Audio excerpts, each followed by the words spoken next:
Hello and welcome to lecture 21 of analog integrated circuit design.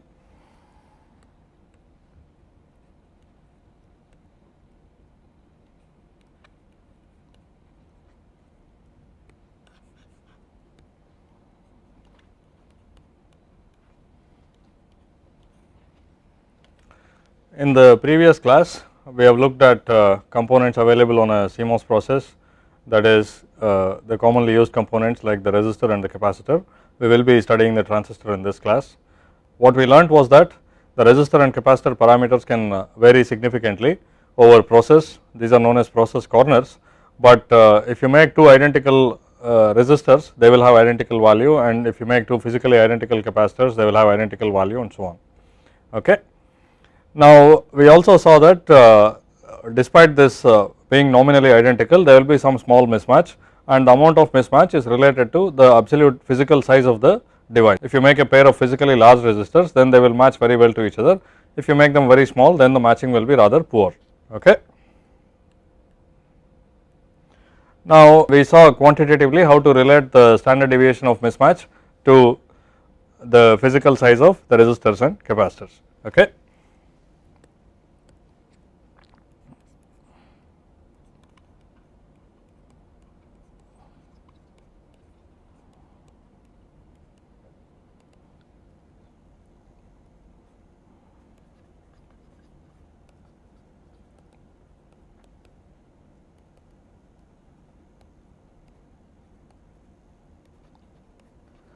This large variation in absolute value is known as process variations, okay, and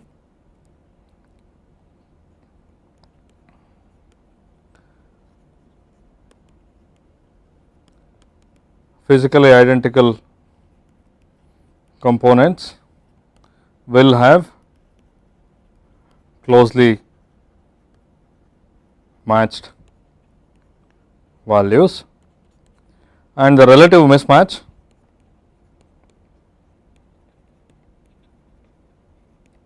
is related to the physical size, the standard deviation of delta r by r, that is the difference in the value of between a pair of resistors to the nominal value of the resistor r naught, which is usually called sigma r, is given by a r by square root of W L, where W and L are dimensions of the resistor. Similarly, delta C, the difference in values between a pair of nominally identical capacitors to the mean value of the component is sigma C, and that is given by A C by square root of W L.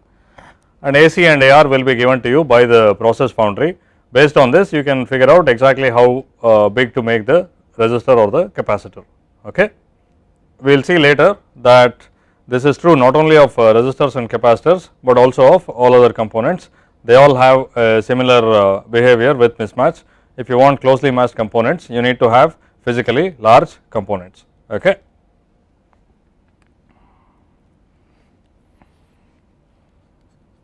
Finally, we need to have identical layout environment for good matching. This means that you may have to use dummy devices, orient all the devices in the same way, and perhaps use even common centroid layout and so on. Okay. So, to get the very best matching, you need to do all of these things. What we will do in this class is to look at the more sophisticated component which is available in the CMOS process, that is the MOS transistor itself. We will discuss the model of the MOS transistor, both large and small signal models, look at the mismatch, and see how to use it in the circuit that we are going to design. Okay.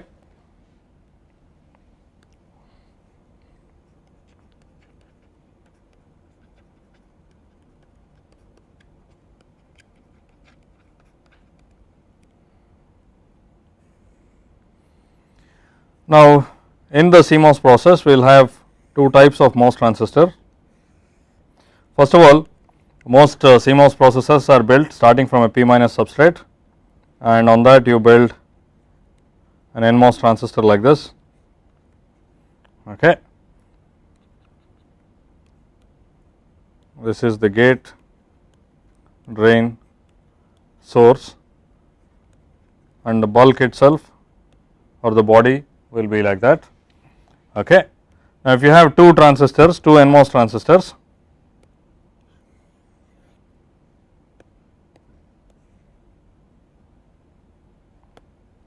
you can see that the bulk is common to both of them, and we need to keep all of the bulk source and bulk drain junctions reverse biased, because these drain and source junctions are there only to make connection to the channel that will be formed between them. Okay. These PN junctions should not be forward biased. So, this means that typically you are constrained to connect the bulk of the NMOS transistors to the lowest voltage on the integrated circuit. Okay.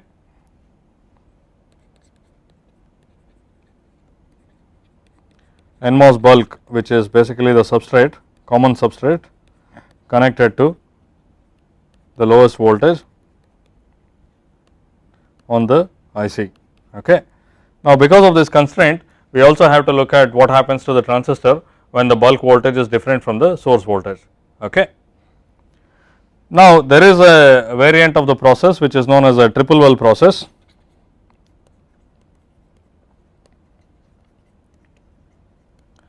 In this case, you can have NMOS transistors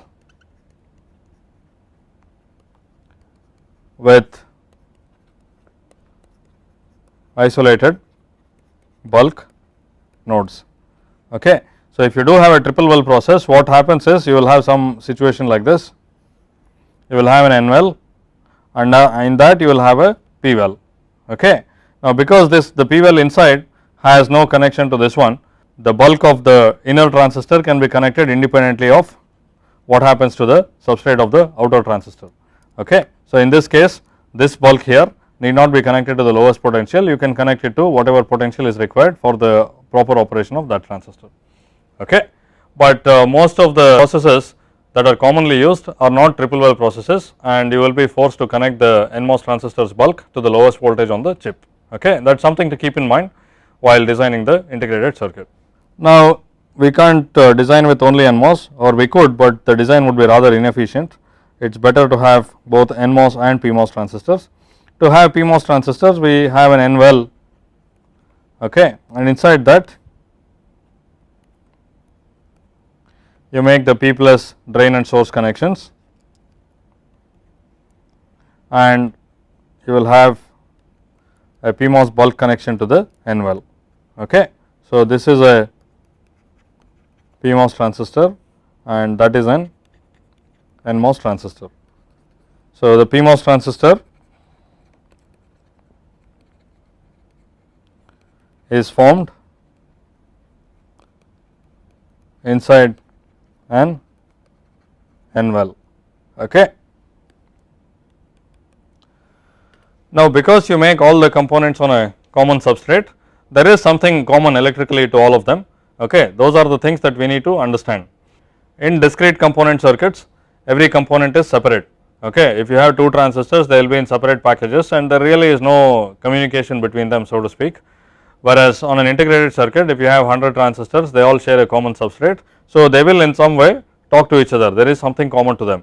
Now, in order to isolate them, we need to take care of some things. One of the things that we do is to connect the substrate to the lowest potential on the chip. Okay. Now, this also means that the model that you use for the MOS transistor should model the effect of this substrate voltage or the bulk voltage on the transistor.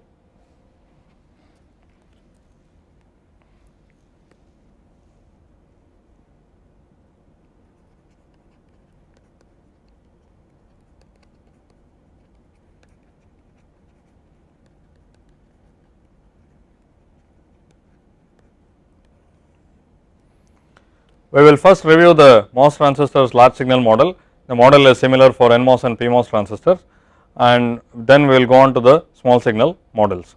Okay.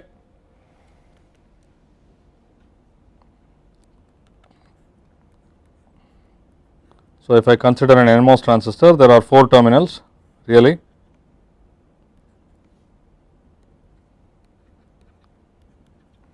and physically they correspond to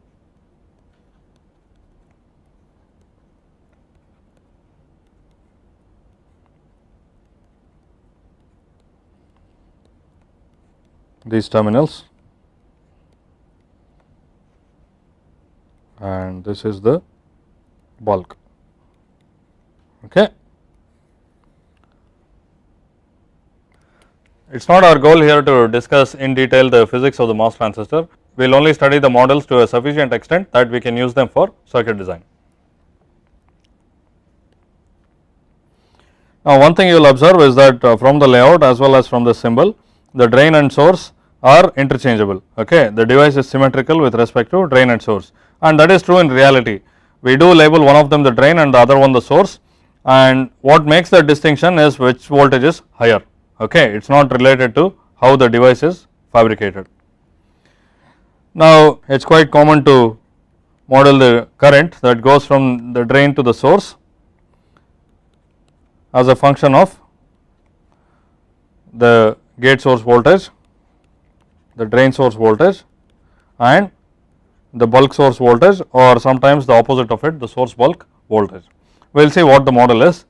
Now, the symmetric structure of the MOSFET means that perhaps it would have been more sensible to model the device by referring all the voltages to the bulk, and there are such models which are symmetrical and nice, but it has been a long held convention that things are usually modeled by referring to the source in analog circuit design. So, we will continue to use that. So, the current ID which goes into the drain and comes out of the source, it turns out that the gate current and bulk current are negligible in most cases, is given by mu on Cox by 2 W by L VGS minus VT square 1 plus lambda VDS. Okay. This is the model when VGS happens to be more than some parameter VT, the threshold voltage, and the drain source voltage is greater than VGS minus VT. Okay. This is known as the saturation region.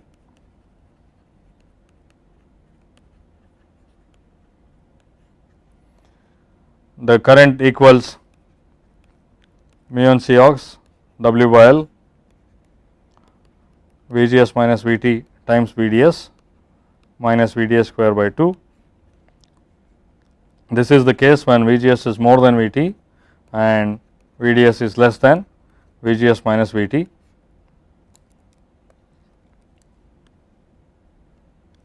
This is known as the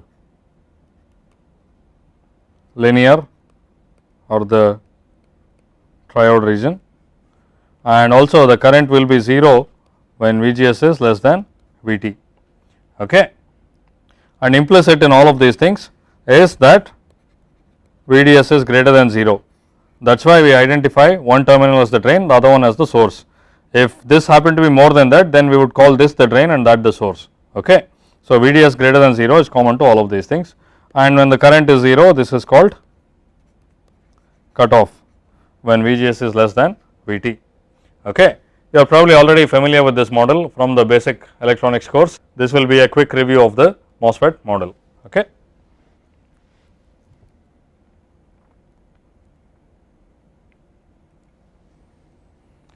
Now, graphically what does this look like? We can plot ID versus VGS for a constant VDS.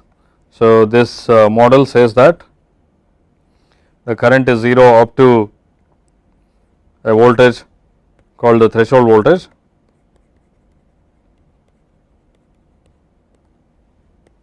and after that it increases as a parabola. Okay. And if you plot ID versus VDS, what happens is when VGS is less than VT,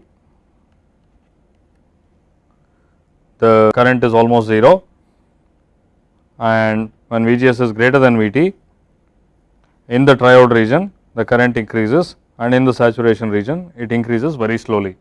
Okay.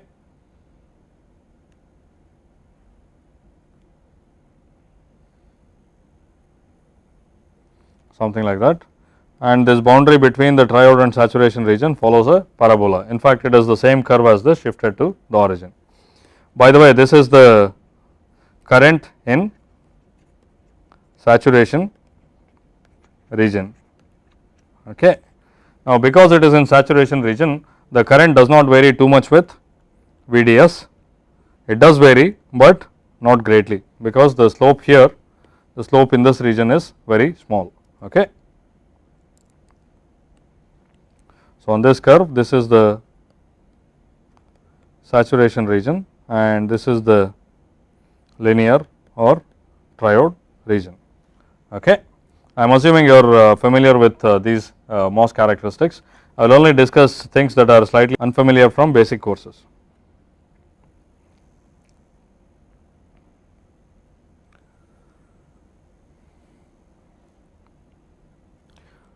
Now,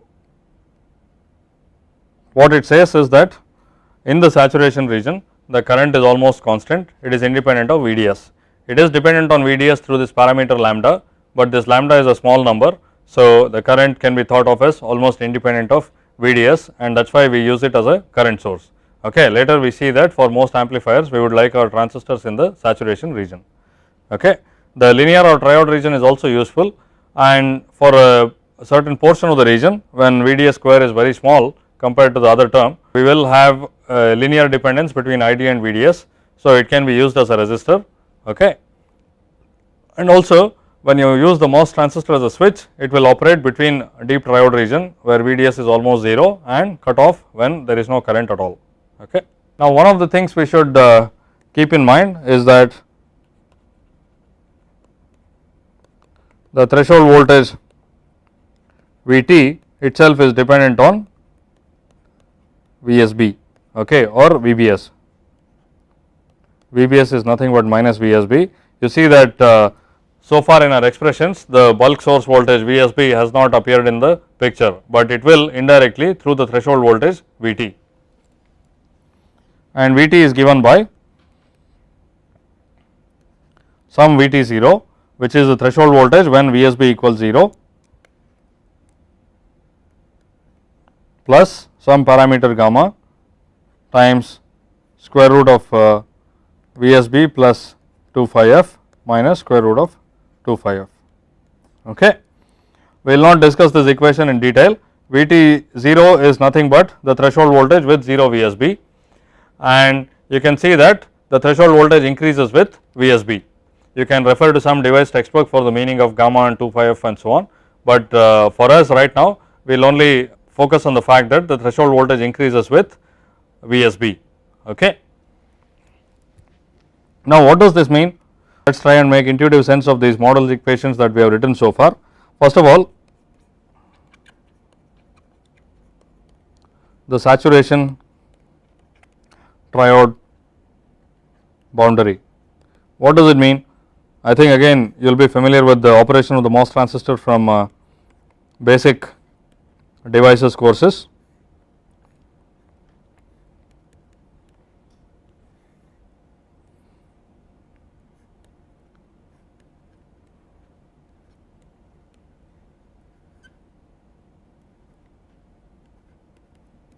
This is the NMOS transistor. Okay. You know that if you tie drain and source together so that these two are at the same potential, and then you go on increasing the potential of the gate, what happens is below the gate you will form an inversion layer, and around here you will have a depletion layer, okay, with fixed charges.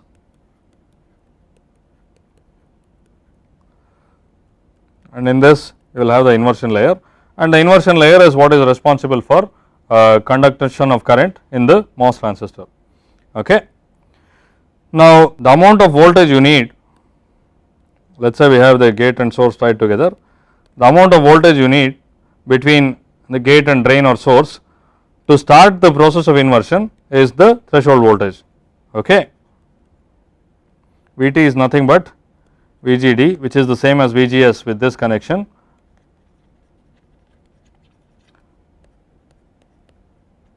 required to form the inversion layer. Okay. Now, what is happening when you have Vd not equal to Vs? Let us say we do not have this connection. This is the normal case in a circuit. The drain voltage can be quite different from the source voltage. Okay. Now, let us imagine a case where a drain voltage is larger than the source voltage. What happens? The inversion layer will be thicker at the source side, okay, and thinner at the drain side. Okay. It will look something like that. Now,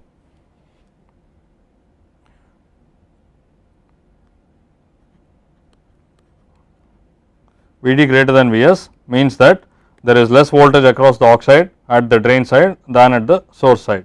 Okay.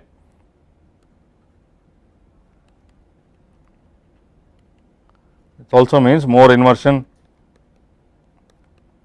at the source end compared to the drain end. Okay. Now, what was the condition for saturation? We said that Vds has to be greater than Vgs minus Vt. In other words, Vd is greater than Vg minus Vt. I will remove the common source reference from Vds and Vgs both, or Vg minus Vd is less than Vt. Okay.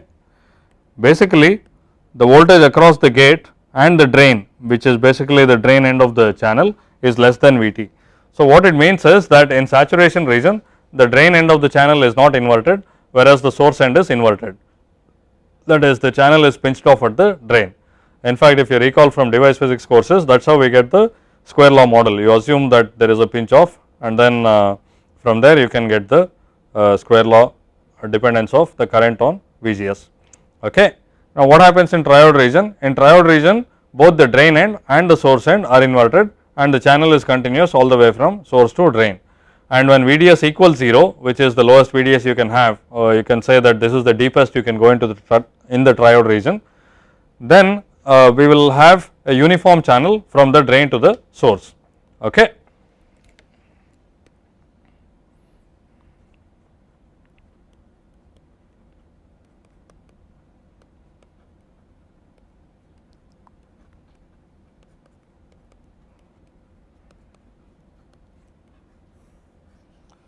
In saturation, the drain end is not inverted, and in triode region both the ends are inverted. Okay. So, that is one thing to keep in mind. Now, this also tells you once the drain end is pinched off, the drain will not have a significant effect on the amount of charge in the channel, and that is why we get this constant current in the channel when the transistor is in saturation region. Okay. So, you start by inverting both ends, and then you raise the drain potential to a point where the drain end is no longer inverted, then the drain voltage does not have significant effect on the channel charge, because it is not even connected to the channel. So, now you will have charge and consequently a current that is independent of the drain voltage. Now, it does turn out that it has a minor influence, and that is why we have the small slope lambda. Okay.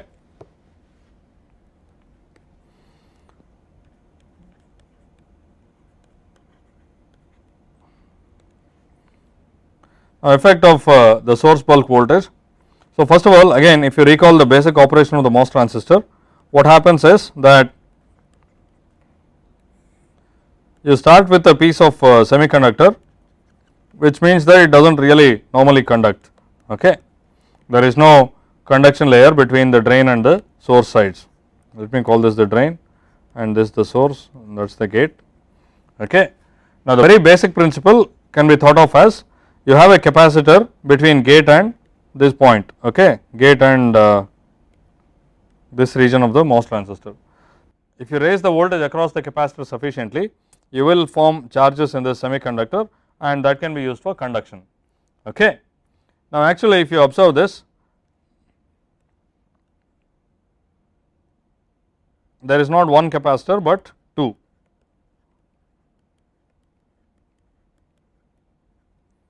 Okay. First of all, there is the capacitance between the gate and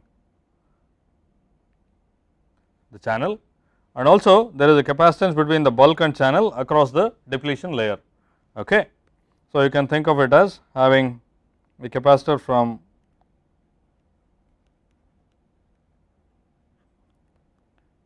gate to the channel. Now, the thickness of this oxide is T ox and the capacitance of this per unit area epsilon ox by T ox is what is known as C ox. Okay. This appears in the expression for the current, as you well know.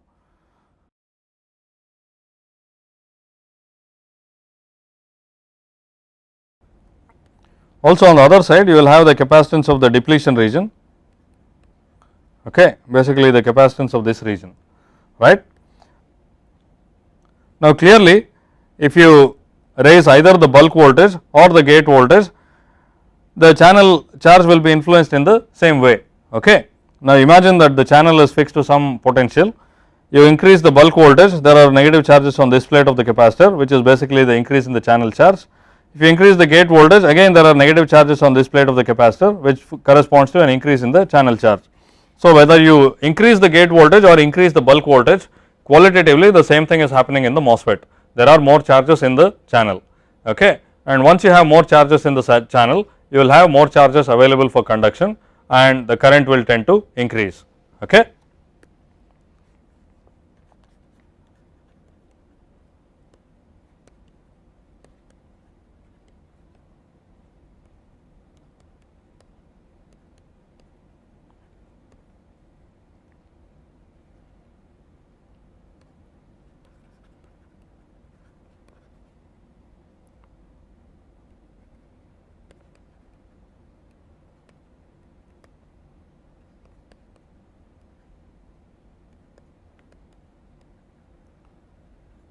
So, that is why this bulk is also many times called the back gate, and there are even circuits which use the back gate like the normal gate that we use.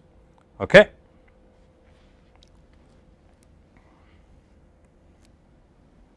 Now, earlier I did not mention what the W and L in the MOSFET were.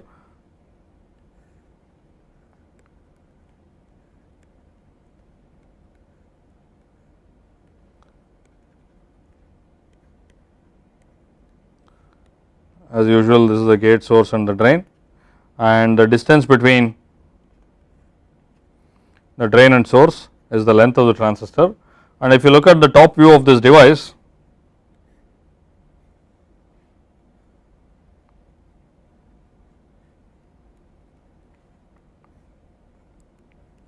there is a certain width for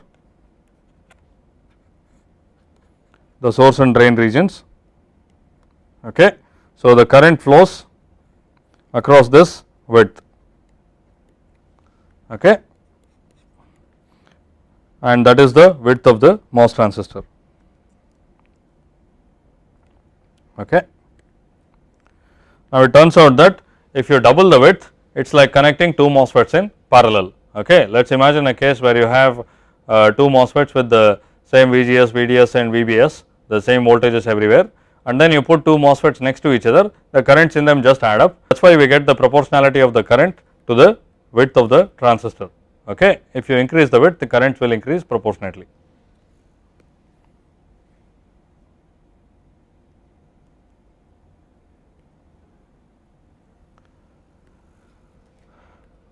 So, that is the basic large signal model of the MOS transistor.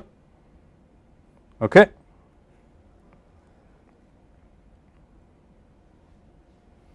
Now, I said that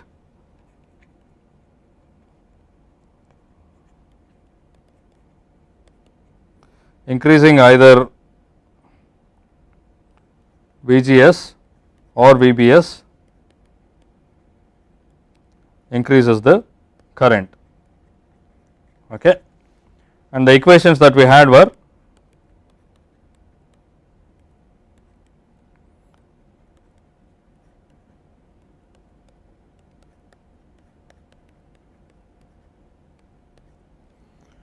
mu 1 C ox by 2 W by L VGS minus VT square times 1 plus lambda VDS.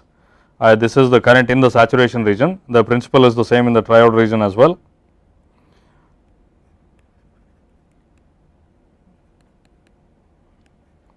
and the threshold voltage itself is given by V T naught plus gamma square root of V S B plus 2 phi f minus square root of 2 phi f. Okay. Now, this equation is written in terms of V S B, but you see very easily that if V S B increases, the threshold voltage increases, okay, and if the threshold voltage increases, the current reduces. So, finally, the conclusion is that if V S B increases, the current will reduce, which is the same as saying if V B S increases, the current will increase. Okay. V S B is the variable of choice because V S B is always positive in an NMOS transistor, and this is because we would like to keep that source bulk junction reverse biased. Okay. We do not want to turn on those diodes. The reason the junction is there is to make connection to the channel. If we turn on those diodes, those currents will interfere with the normal operation of the MOSFET. They can cause some undesirable effects in the operation of the chip. Okay. So, because V S B is always positive, the equations are always written in terms of V S B, not V B S, but you can easily see that if V B S increases, the current will increase. Okay.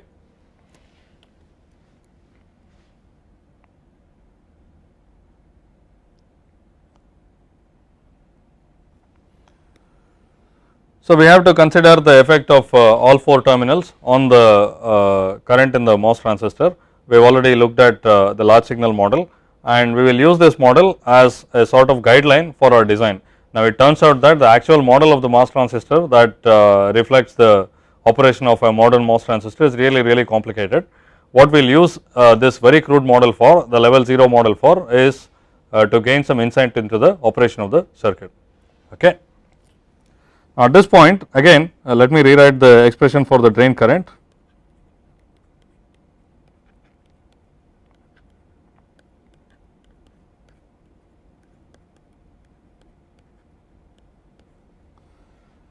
Now, this expression says that I D is directly proportional to W and I D is inversely proportional to L. Okay. Now, the current turns out to be directly proportional to W because there is a conduction current flowing across a width of W. Now, if you increase the W, the length across which you have a flow of current will increase. That is why if you have W that is doubled, that is like having 2 transistors in parallel and the current will also double. So, this means that the proportionality to W is more or less exact. Okay. Now, if you take a real MOSFET and if you double the width of the transistor, you will find that the current will approximately double. Okay. Now, the inverse proportionality to length comes under a more restrictive condition. It comes about because the field in the MOS transistor is reduced. Okay. But because there are lots of non-ideal effects that make the MOS transistor current not exactly inversely proportional to L. Okay. You cannot rely on this inverse proportionality. So, what I mean is the following, right. So, let us say you have a certain MOS transistor. I think you are all familiar with current mirrors.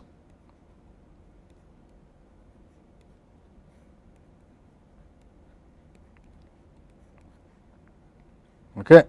Let me take 2 cases where first of all I have a diode connected transistor here. We will deal with these circuits in detail later. I just want to illustrate a point here. So, let us say I inject a current I naught. Now, let us say I want 2 I naught and 2 I naught here. Okay. And let us say the aspect ratio of this is W by L, that is the width of this transistor is W and the length is L. Okay. In fact, to make it explicit, let me not write W by L, I will write W comma L. Now, let us say I want 2 I naught, there are 2 ways of getting it. I can make 2 W and L, or I can make W and L by 2, okay, assuming that L by 2 is above the minimum possible length of the transistor in the given process. Now, you will find that this 2 W by L will give you almost 2 I naught, whereas W and L by 2, the current in this branch can be very far from 2 I naught. Okay. So, you would never ever want to do something like this. If you want, let us say, a current mirror or a number of identical transistors whose currents have to be scaled. Okay. When I say identical, they are identical in all respects except for a scaling of current. You should scale only the W and not the length of the transistor. Okay. So, for instance, when you make a current mirror and you want a ratio of let us say 2 to 1 or 4 to 1 or whatever it is, between the input current I naught and the current that you want in a particular branch, you should scale the width of the transistor accordingly and not the length. Okay. In fact, if you want close matching between any pair of transistors, they should have the same width.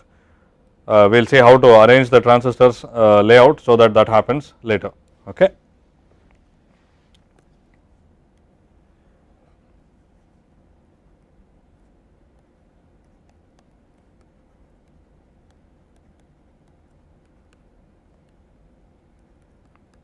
So, you use ratio of widths for multiplying currents, you never use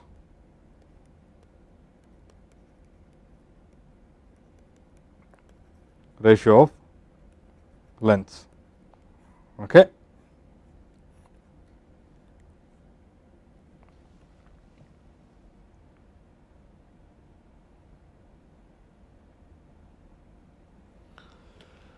So, that is the brief overview of the large signal model of the MOS transistor. Okay. We have used the NMOS transistor for illustration, but I will very quickly go through the PMOS transistor and show that it is exactly the same way. Okay.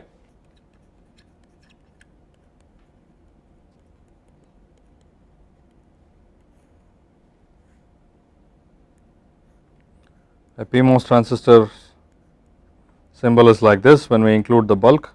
This is the bulk, source, drain and gate. Usually the source is drawn above the drain, because the source potential is higher than the drain potential usually in a PMOS transistor. And in a common integrated circuit, you have the P substrate, the N well and the PMOS transistor inside. Okay.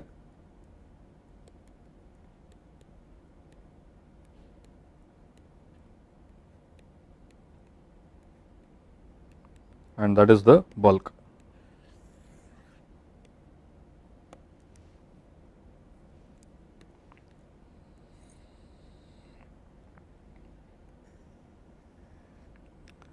Now, the equations are exactly the same, except that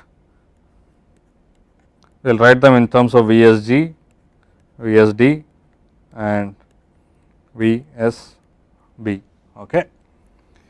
So, ID, which flows from the source to the drain, is given by mu p Cox by 2 W by L VSG minus VT P square, and this is when VSD is greater than VSG minus VTP and VSG itself is greater than VTP. Okay. This corresponds to the saturation region in the PMOS transistor, and in the linear or triode region we will have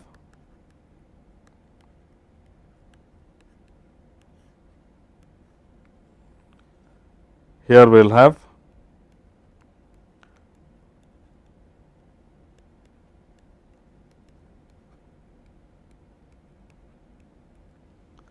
okay. And finally, we will have 0 current when VSG is less than VTP. Okay. So, these correspond to the triode and cutoff regions respectively, right.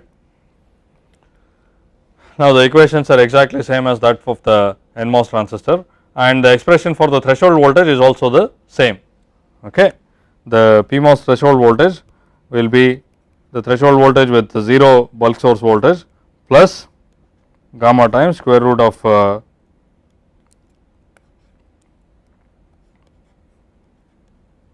VBS plus 2 phi f minus square root of 2 phi f. Okay. Now, compared to the NMOS transistor, there are many ways of writing the PMOS equations. In some books and references, the threshold voltage is negative, and you refer to VDS and VGS, which are negative voltages. What we have done is, in our notation, the threshold voltage is positive, and we also refer to voltages VSD and VSB, which are positive. Okay. Again, for the NMOS transistor, the threshold voltage is positive as well. Now, these are known as enhancement transistors, the transistors in which the threshold voltages are positive and this is the most common type of transistor. So, that is what we will assume we will have. Okay.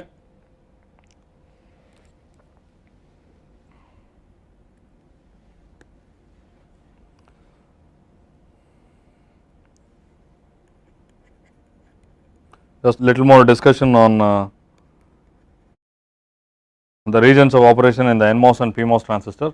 Because we have to keep calculating this all the time in circuit design, it is extremely important to become very familiar with this. Okay.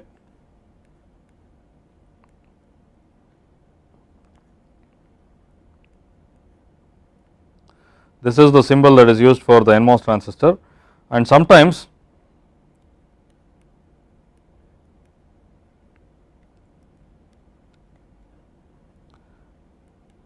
the bulk is tied to the source. Okay.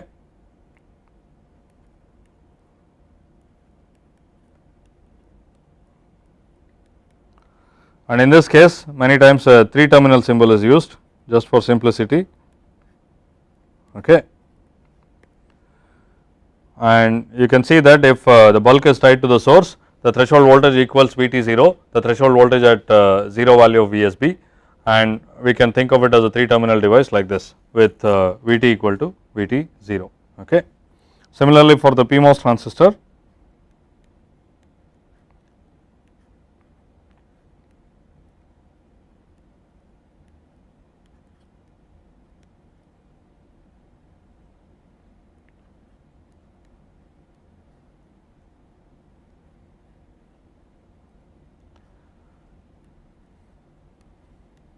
sometimes the bulk is tied to the source,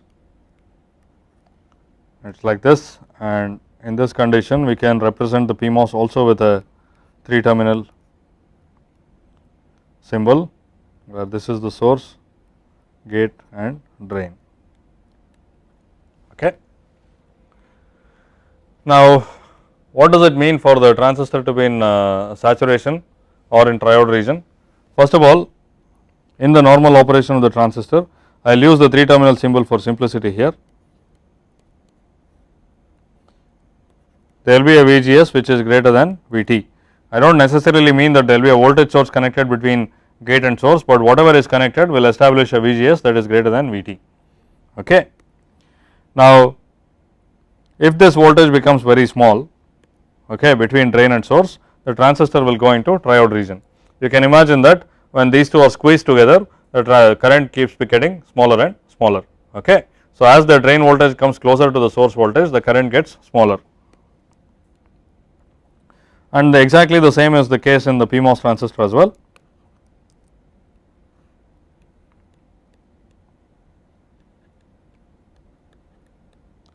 We will apply a VSG that is more than the threshold voltage, and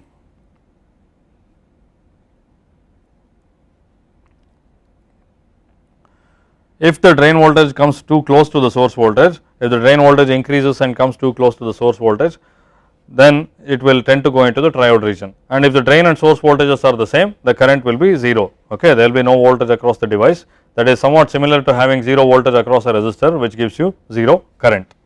Okay. The reason I am mentioning this is sometimes there is confusion about whether it goes into triode region if the drain voltage decreases or increases, and especially what happens in a PMOS. So, if these two terminals come close to each other, they tend to go towards the triode region, okay, whether it is PMOS or NMOS. So, that is one way to think about it. Another way is we can write the expression for triode versus saturation region in two different forms. For an NMOS transistor, VDS should be greater than VGS minus Vt. It can also be written as Vd greater than Vg minus Vt. All I have done is to add the source voltage Vs to the two sides. Okay. Now, this form is sometimes convenient because we are not calculating VDS and VGS, we are simply comparing the drain voltage compared to the gate voltage. So, what is this saying? Vd has to be greater than Vg minus Vt. So, this voltage has to be larger than Vg minus Vt. So, because the Vt is positive in our transistors, the drain voltage can go below the gate voltage, but not by more than one threshold voltage, that is what it is saying. Similarly, in this case VSD has to be greater than VSG minus Vt, which basically says that minus Vd greater than minus Vg minus Vt, or Vd has to be less than Vg plus Vt. So, as the drain voltage goes on increasing, it can go above the gate voltage, again Vt is positive, but it cannot go above by more than one threshold voltage. That is also a good way of thinking about triode versus saturation region. So, there should be no confusion in this regard, because we will soon move to circuits which have many tens of transistors, and you should be able to quickly tell which transistor will go into triode region when. Okay. As we will see later after we discuss the small signal parameters, we would like to keep all our transistors in saturation region for proper operation of our amplifiers most of the time. Okay. This phenomenon of the VBS influencing the current or VSB influencing the current is known as body effect.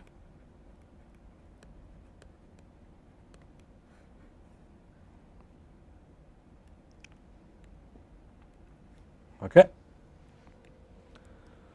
Now, one last comment on the currents in a MOS transistor.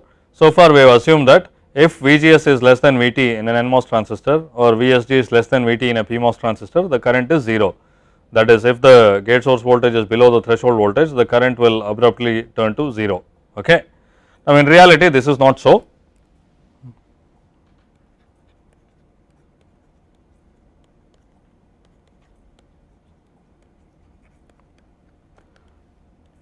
Okay.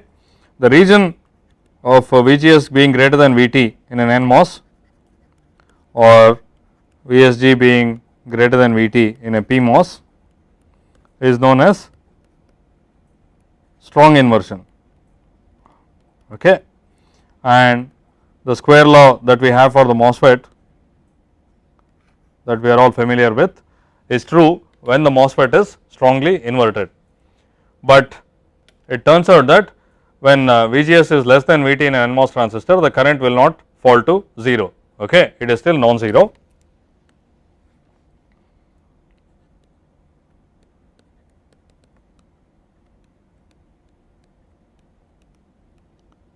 The current will be small, the current will be smaller than in strong inversion, but it will not be exactly 0, and it turns out that the current follows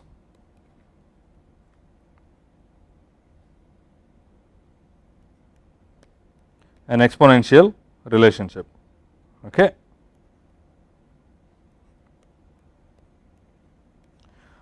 This is similar to that of a bipolar transistor, where this Vt is Kt by Q, which is 25.9 millivolts at room temperature, is the thermal voltage.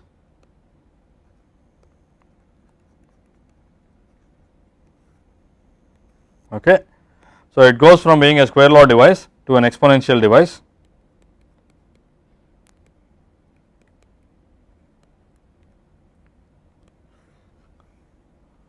We will not go into the exact details of what is in I naught, but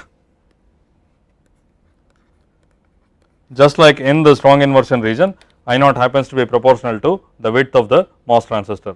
Okay. We will not go into the details, but we will just keep in mind that the current will be an exponential, and we will see later that this is in fact a very useful region of operation for certain applications. We will discuss that after we discuss the small signal model of the MOS transistor. Thank you.